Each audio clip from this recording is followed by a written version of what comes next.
Hello, Chris. It's so nice to have you on the show today. How are you doing? I'm doing well, man. Well rested after a long week. Beautiful, and thank you so very much for being here. You see, I truly appreciate you. And you see, Chris, oftentimes I love to thank my guest for two things. And I do this so often to the point where it has become my anthem. So, firstly, I want to say thank you so very much, Chris, for investing in yourself. You see, you are on this platform right now because you did invested in yourself. And oftentimes, my man, I love to make reference to the amazing mango tree. They say some couple of months back, Chris, I was on a particular road, and just by the roadside, there was this very tall, unattractive mango tree. And I used the word unattractive because the mango tree's got no mangoes on it, and the leaves were all dry. So I just walked past it, and I went my way. But you see, Chris, just recently I was on that same road, and this time around, a lot's changed about the mango tree, you see. The mango tree caught my attention pretty good for me these days, and immediately I got the urge to move so close to it, of which I did, and it wowed me. Because now the mango tree's got a lot of mangoes on it, beautiful green leaves and healthy branches, and not just mangoes now, Chris. I'm talking about ripe mangoes. It was such a lovely experience that day, and I was so excited. Here is my point. The fact that you dedicated your time, energy, and resources to becoming the amazing Chris that you are today, that alone has made it impossible for me to skip you. And that's why you got the request from me to be on the show because I was attracted to the fruit of all that you're doing. Your philosophies, your insights, your work, your journey, the impact your work is having, and how you are offering your solutions. Grace, this stuff's so beautiful. And just before I sent you the request, I said to myself, I've got to benefit from these beautiful things Grace is doing. And not only me now, because I don't want to look selfish, and even with the audience. And here we are today with the amazing Chris. So thank you so very much for doing that yourself. And secondly, thank you for saying yes to the invite. Because if you had said nope, there was nothing Elisha could do about it. Thanks so much, Chris. Man, thank you. That was beautiful. I really like that analogy. I love mangoes too, by the way. Oh wow, really? I love that. Yeah. Beautiful. So let's get started. You see, I am quite excited to have you on the show today, Chris, for some reasons. Firstly, my interest in knowledge seeking. I said, in order for one to transition from a terrible or a chaotic situation, it takes the application of knowledge. And not just knowledge alone, but the application of it. And you see, my man, ever since I discovered that light in the Hebrew means knowledge and darkness ignorance, I've been so keen to knowledge seeking. Why? Because I do not want to remain in the dark. So that's going to make our conversation today very important to me and even to the listeners. And the second reason I'm excited to have the incredible Chris on the show is for the sake of the audience. Say, Chris, we live in an age where information is as abundant as grains of sand. We've got lots of information flying out there. So these folks trust me for quality, eye-opening, and very important information, of which I am totally convinced, my man, that our conversation is going to be insightful and impactful. So, for that reason, Chris, let's get started with your introduction. Talk to us about your personal or your professional journey, because right now we are so curious. We want to know how Chris got here. Then, afterwards, I've gotten some beautiful questions for you. Okay, Chris, my man, over to you. No, all right. Appreciate that. So for me, it actually started when I was 12 years old. This journey of discovery. My grandmother, who was whenever we did like special dinners, Christmas, Thanksgiving, or the Sunday dinners, my grandmother would cook, and she was a traditional Southern woman. So we had, collard greens and macaroni and cheese, pies, and whatever else, will go on that list. And one day she said that she was going to change the dietary strategy of our family, that she had learned some things about health and how the food was impacting us. And she completely changed up our dinners, which impacted me a lot because at the time I didn't understand that and I didn't want to do that. I wanted to eat what I wanted to eat. And so now, fast forward about maybe 15 years, I'm moving to Dallas and my grandmother gives me this book, which is it's like a health book. It's like a book of home remedies. And I ended up getting really sick one day, maybe about a year later after I moved. And I didn't know what was wrong. So I called my mom and I was trying to work through things with her, like what's going on. She thought maybe it was an ear infection or something like that based on what I was telling her. I looked through the health book my grandma sent me and I tried some different things. And then eventually my mom was like, hey, maybe you're dehydrated. And so it was crazy to me because I'm like, I feel so sick. I feel like I'm going to die. And there's no way that just drinking some water is going to fix this. Well, I started drinking water, and within, about 12 hours, I felt perfectly fine. Turns Wow. out I was dehydrated. So that was my first big health scare. And it was so simple, just drink water.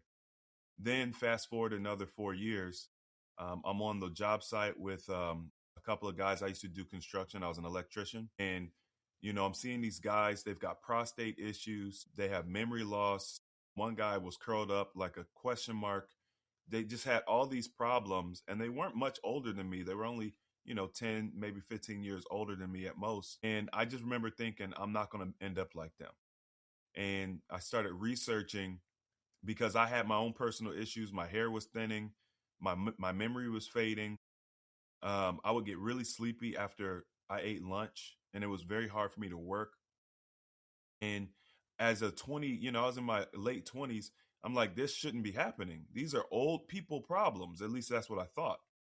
So I started researching. I'm like, what can I do about these things? And I ended up finding some really valuable information about the body, how it functions, what foods fuel the body, and what foods damage the body. And I started applying that knowledge, and ended up losing. I've lost over 80 pounds in my journey. Wow. I have I've helped my brothers reverse diabetes and lose, over 100 pounds, 140 pounds, and so once I started helping my family heal, at that point I was like, I got to share this information with the world because I felt like health should be free. People shouldn't have to pay for health. Yeah. So I started doing videos on YouTube, and the rest is history. This is amazing, my man. And I loved the last part. Health should be free. People should never pay for health. That's so true.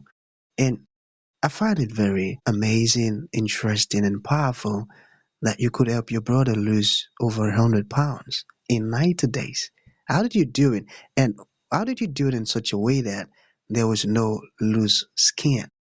Well, when I was researching, I came across a guy by the name of Dr. Sabi, and he's a herbalist, and he was teaching people the alkaline diet, which just simply means eating whole natural foods, no processed foods. You make all your condiments from scratch. You don't eat hybridized foods and all of this stuff, which is it's a very difficult diet to switch to when you're on a standard diet because everything is processed. Even the meat is processed to some degree. So I started on that diet, but one of the things that he said was he used fasting as a tool to heal certain things. And so I was like, okay, I've heard about fasting before because I used to fast with my church when I was a child, but I never heard about using fasting for healing or for health purposes. So I was like, let me just give it a go because I had my own issues. Another issue I had was an infection that I had been dealing with for 10 years at the time, and it was getting progressively worse.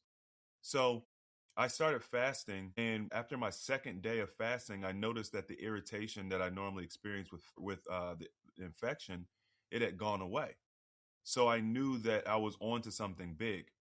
And then I encouraged my brother. At the time was maybe he was maybe like 300 he might have been like 369 pounds, 380 pounds, something like that.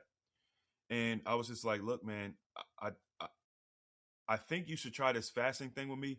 Like, I'm doing it for a different reason, but I also noticed I was losing about 2 pounds per day. So I'm like, you're morbidly obese. You can use this to lose weight and just, get in a better health position. Because I was afraid. I was like, I think, if you keep on like this, you're not going to be long for this world. Like, you're going to die. So eventually I was able to convince him to start fasting with me. And he did his first week or 10 days of fasting and got some incredible results. And that just inspired him to want to do more and go harder. So over the course of 3 months, we developed different fasting regimens that he could do, and he was fasting for long stints of time. I think his first fast was 10 days, and then he took a break, and then he did like maybe like a 21-day fast, and then he took a break, and then he did two 14-day fasts, and he did a break in between the 14 days, and he just kept knocking them out. Over the course of that 90 days, he kept knocking these fasts out. And that's how he lost the weight, through fasting. Now, the reason why he Fast. didn't get loose skin is because of a process that the body initiates when you fast called autophagy. So when you use fasting as your primary tool for weight loss, autophagy is actually a tool that cleans up all of the excess protein. So that loose skin that you don't need anymore, the body will start to clean that stuff up. Also, Mm, fasting helps to rejuvenate the cells. So when you rejuvenate the cells, that means they're releasing inflammation. They increase their capacity for hydration. So you're drinking water, you're becoming more hydrated. That means that the elastin in the skin cells is being produced, so the elasticity comes back. So you have a snapback effect, and then you have autophagy eating up the loose skin, and those two together create that effect. That's why we were able to lose 100 pounds in 90 days with no loose skin. amazing. The power of fasting. Wow. Thank you so very much for sharing that, my man. So, why do you say traditional wellness advice keeps people sick? Well, I'll say traditional wisdom. Traditional wisdom keeps people sick because in the West, we we have been manipulated to believe that MDs or medical doctors are the only real doctors. They're the only individuals that can actually help you. They're the only class of professionals that study the body in a nonsensical way and can interpret what the body needs using their different testing and their different pharmaceuticals. So there's a lot of propaganda to lead us to believe that the medical doctors are the end all be all.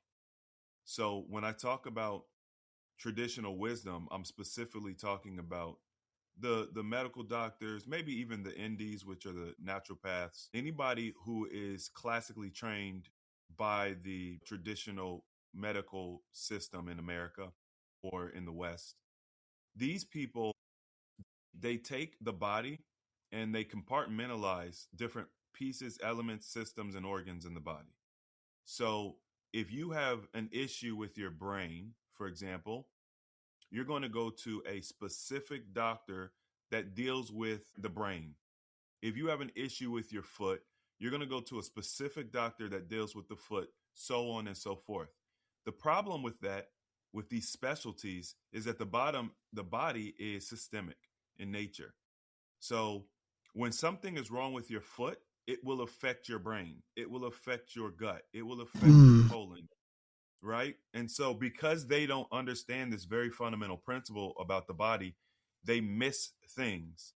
So if you can if you can understand that when something is going on with your heart, that you can actually potentially rectify it by massaging a very specific point on the foot, it's very easy to reverse quote unquote disease or make things feel better or whatever, because you understand the keys to the body.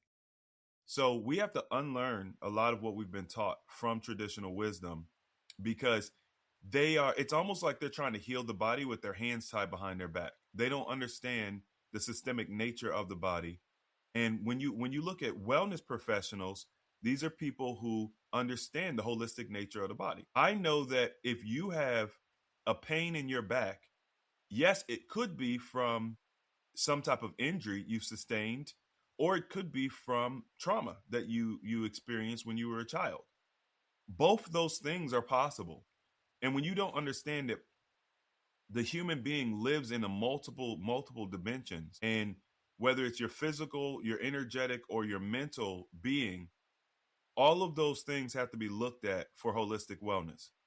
Because I've had many people who are physically ill, and we've tried to address it purely physically, and they can't seem to get the relief. But then once we start to dive into the mental issues that they may be dealing with, somehow they get relief seemingly overnight. And it's proven to me over time that, we have to look at the body holistically. We have to understand that the body is systemic in nature, and when we do that, we get much better outcomes. The body is systemic in nature. We have to understand that. I got that. So, how do you monetize healing without selling fear?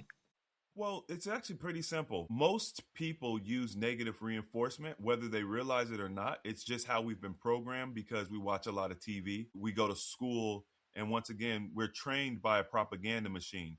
So the propaganda machine understands that if we constantly approach things with negative reinforcement, we can get reactions.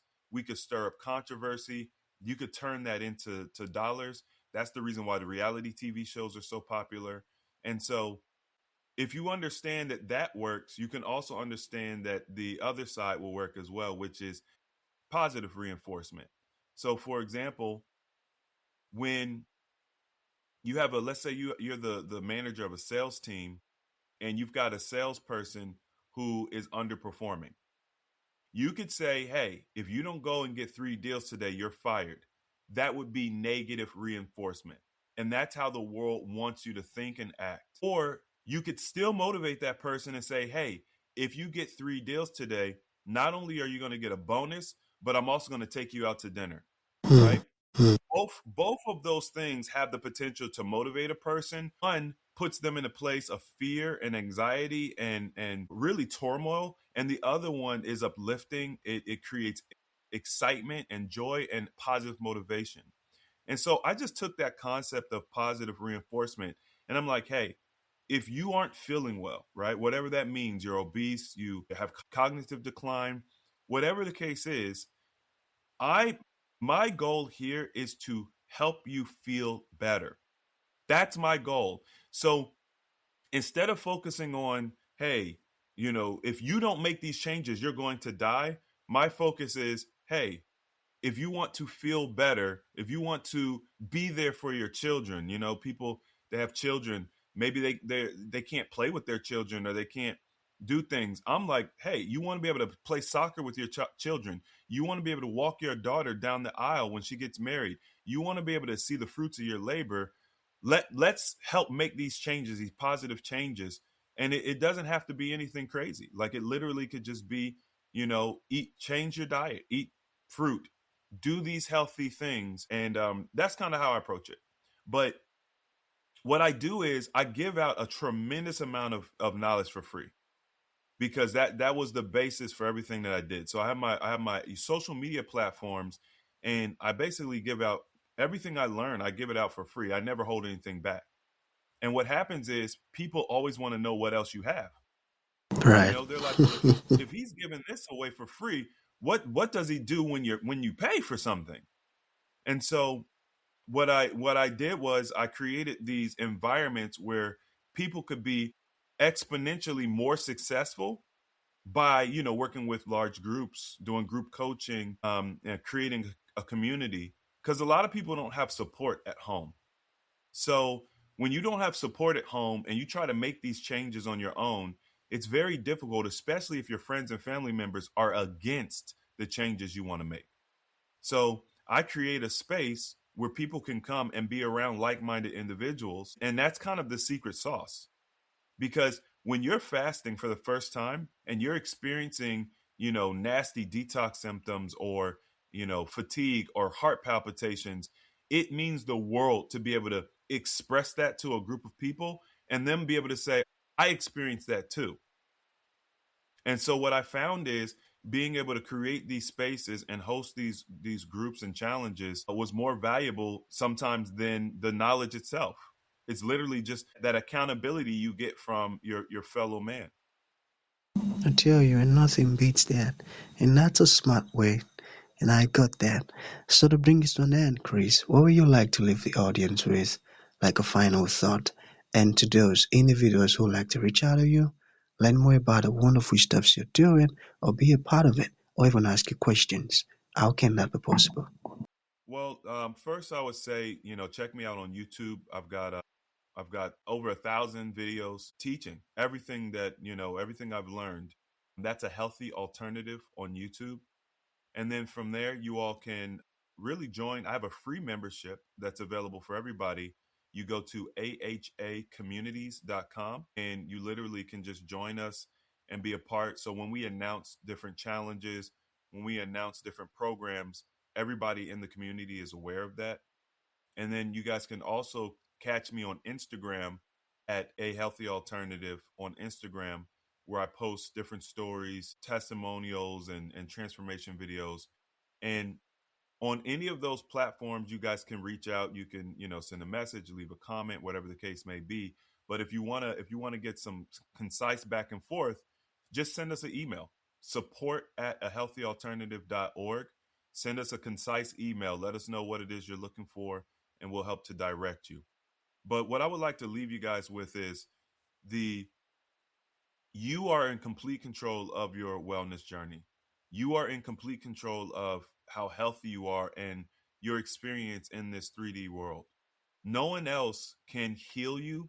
No one else can do the work for you. It is all on you. And I think sometimes when we go to medical doctors, we believe that we can give up that power to somebody else and they're going to heal us. And the reality is they're not. It's not in their doctrine. Okay? Their goal is only to manage symptoms. But even they will admit to you that the body is the only thing that can heal you. So your goal is to build a relationship with your body, learn the logic of the body, and then give the body the resources it needs to give you the healing that you're looking for. And that's where the application of knowledge as power came from, because you learn the body, you get the knowledge, and then you apply, you give the body the resources it needs to heal, and it will heal very rapidly. Beautiful, and that's so true, and I got that. So that's gonna be the end of the show, Chris. Thank you for coming, and thank you for sharing this high opening stuff with us. It means a whole lot, my man. Thank you. Appreciate it. That was a beautiful